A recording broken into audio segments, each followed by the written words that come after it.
അങ്ങനെ 6 വർഷത്തെ ഇടവേളയ്ക്ക് ശേഷം സത്യങ്ങളൊക്കെ പുറത്തു വന്നിരിക്കുകയാണ്. വേറെ ഒന്നുമല്ല, നമ്മുടെ നെറ്റ്ഫ്ലിക്സിന്റെ ഡിഫൻഡേഴ്സ് യൂണിവേഴ്സ് അവസാനിച്ചല്ലോ, നമ്മുടെ ഡെയർ ഡെവിളേക്കുള്ള.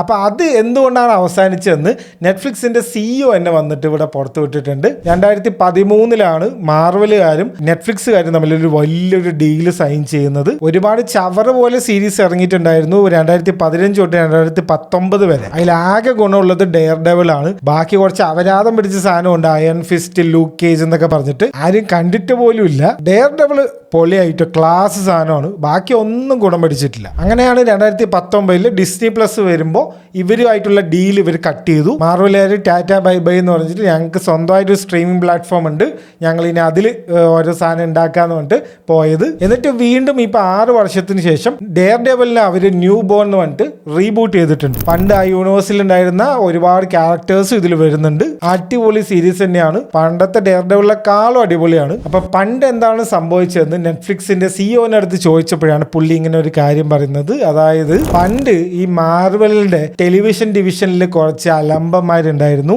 അവരുടെ മെയിൻ പണി എന്താ വെച്ച് കഴിഞ്ഞാൽ പ്രൊഡക്ഷൻ കോസ്റ്റ് കുറയ്ക്കുക, എന്നിട്ട് പൈസ കളക്ട് ചെയ്യുന്നത് കൂട്ടുക. എങ്ങനെയെങ്കിലും പൈസ ഉണ്ടാക്കുക സീരീസ് ഇറക്കിയിട്ട്, അതിപ്പോ ചെലവ് കുറച്ചിട്ടാണെങ്കിൽ അങ്ങനെ. ഈ ഒരൊറ്റ ചിന്തയായിരുന്നു അവരുടേത്. അല്ലാണ്ട് നല്ല സീരീസ് എടുക്കണം, കുറെ യൂണിവേഴ്സ് ഉണ്ടാക്കണം, അങ്ങനെ ഒരു സംഭവം ഉണ്ടായിരുന്നു. അങ്ങനെ അന്നുണ്ടായിരുന്ന ആ ഒരു ഹെഡും ഈ നെറ്റ്ഫ്ലിക്സുകാരും തമ്മിൽ അടികൂടിയിട്ടാണ് അവസാനം ഇത് അവസാനിപ്പിക്കാതെ രണ്ടുപേരും തീരുമാനിച്ചത്. മാർവൽ ഈസ് ബാക്ക് എന്നൊക്കെ പറയാനുള്ള ഒരു രീതിയിലൊക്കെ ആക്കി വെച്ചിട്ടുണ്ട്. നിങ്ങൾ dare devil new born series കണ്ടായിരുന്നോ? കണ്ടിട്ടുണ്ടെങ്കിൽ അതിന്റെ അഭിപ്രായം കമന്റ് ചെയ്യൂ, നമുക്ക് നോക്കാം.